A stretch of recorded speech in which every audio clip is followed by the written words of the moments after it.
સાહેબ હમણાં કીધું પણ પરિવાર જેવું છે તો પરિવાર સીધો અગ્રતા પર રહેલી વિચાર કરીએ છીએ માજી કેટલું વળતર આપણે ચૂકવવાનું છે બતાવી રહ્યા છે સાંભળી લો આપી બતા રહ્યા હે મારું મકાન તમે નક્કી કરી આવો તો કેવી રીતે બોલો અરે કેટલામાં વેચું ઈ તમારે નક્કી કરવું પડે હા એ તો મોદી સાહેબે કીધું એટલામાં આપી દેવાનું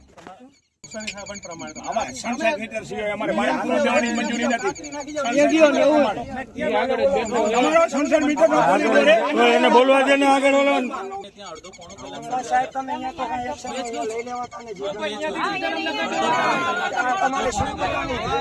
અડધો પોણો કલાક જે છે આપણે સમજાવ્યા છે અને એ નિયમ પ્રમાણે જે છે એ જ આપણે તો એ નહીં પતે સાહેબ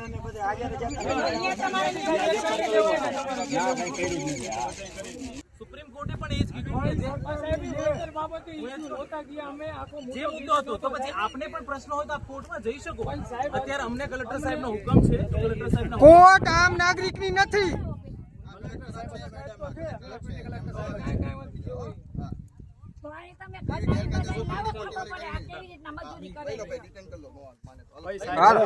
એમને બે તો ભલે ચાલુ રાખો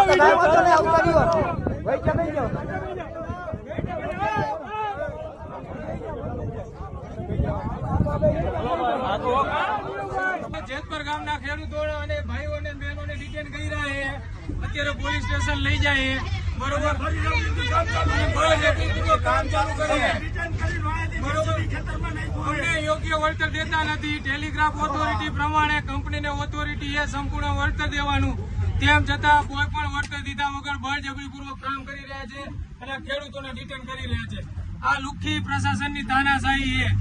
આ અદાણીની તાનાશાહી છે.